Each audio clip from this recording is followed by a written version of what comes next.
Hey y'all, Natalie here, and today I am going to use a sticker book, a planner sticker book from the new This Is Us collection on a scrapbook page. So I'm hoping to inspire you on how to use these smaller sticker books on your scrapbook pages. So I'm going to do an 8.5 by 11 layout in my Grand Canyon album, and I'm going to use this awesome sticker book by Pretty Prints and Paper. That's Jessica. And I actually met her at the Chicago Planner Conference, so that's cool.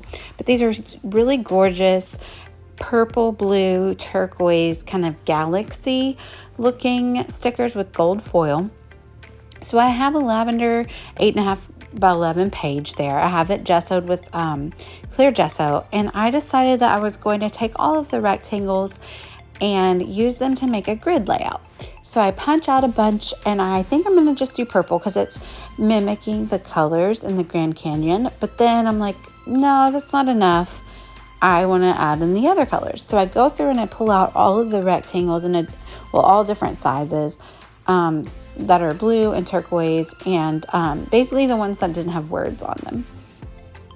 And then I think I'm going to rearrange them on here. So I left all of this in so you can see kind of the process. So I had the idea of a grid layout, and I do end up with a grid layout, but it just looks a lot different than what's going on right here. But you can kind of see the design process and thoughts around this. So I think I'm going to put them in different directions and kind of stagger them around the picture, all different sizes. Yeah, spoiler alert, that's not what ends up happening. That's okay. So right now, we're going to work on the background. So like I said, I already have clear gesso on the back. So I'm going to spray it with some different colored sprays, and I'm also going to use some powder watercolor. And Jessica, who designed this line, is really into watercolors and calligraphy, and so she has this really gorgeous watercolor look in all her stickers. So I'm kind of attempting to mimic those with this background. So I choose some turquoise, some dark teal, a navy blue, and purple. And then I kind of mix it all together. I don't let the purple mix completely because I do want it to still shine, especially since so many of those stickers are purple. But you'll see what I do here. I just add a lot of water. I kind of swirl it. And then we get a lot of liquid and a lot of color going on the page. So I mop it up and then I start over again, but that's okay. So the brush still had a lot of that pigment on it from the powders. So when I brushed it onto the purple up at the top, it made this really gorgeous dark purple. That was really pretty, like a little surprise. That's why I love mixed media, because it can just kind of do things that you weren't intending, but then it's so pretty.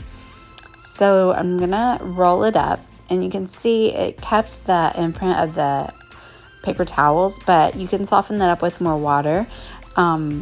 But also when it dries, the imprint does go away. What you're seeing on the page kind of swipes are I put the gesso on really thick, but it gives it cool texture. I like it. So I'm still working with the color here, and what I want is, I love when I use pigments, powder pigments. It gives this pixelated kind of spritzy look. I don't really know any better way to describe it.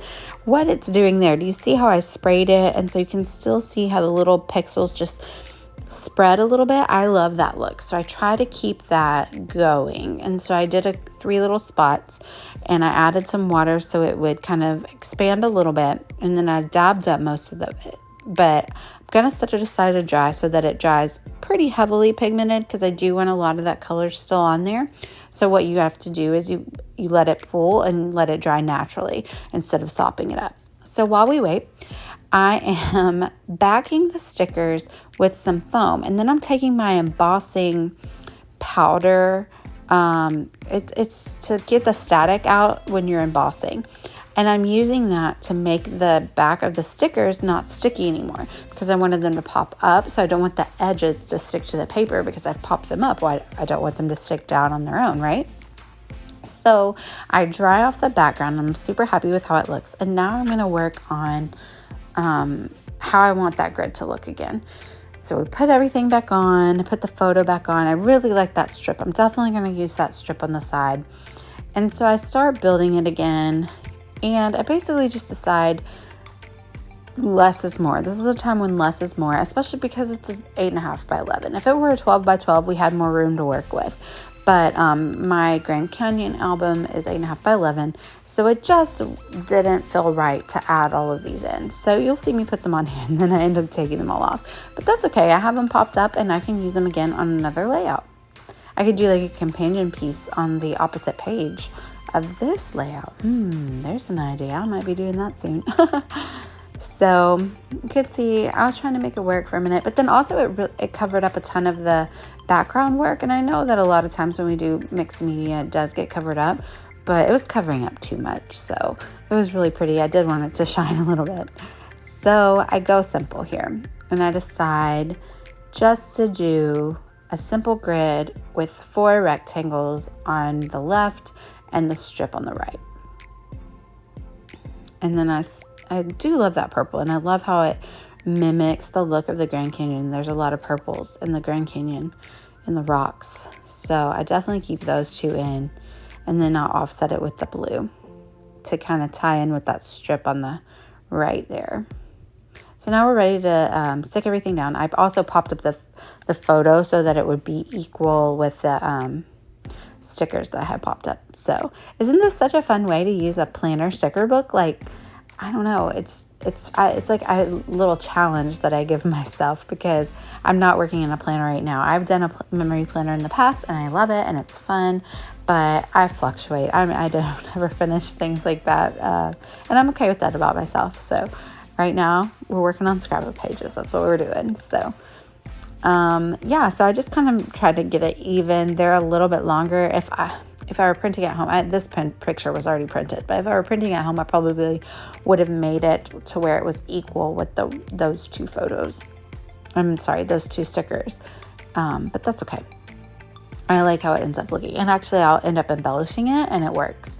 So I have the main page, and I need to add a title. So I grab this from my stash. It says This View, because, I mean, come on, really. That's gorgeous. And then I stick another sticker from the sticker book in the blank spot.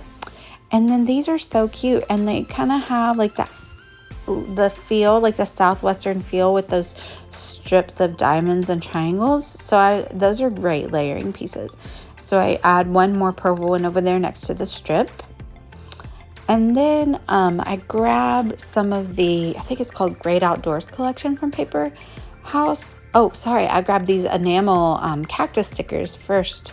Look how cute they are, and they fit so perfectly in those little stickers. So I'm really happy with how that looks, and it mimics the greenery in the photo.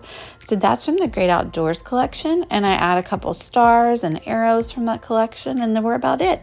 I back all of my pages in this album in craft paper, so I did trim a couple bits of the edges off and roughed it up and added my craft, and there's the final layout. So I hope you've been inspired to use some of your planner supplies in your scrapbook today. Make sure to get 20% off with my code PH20Natalie at Paper House Productions and thisisus.org. I will link everything down below. Thanks for watching. I hope you subscribe. Bye, y'all.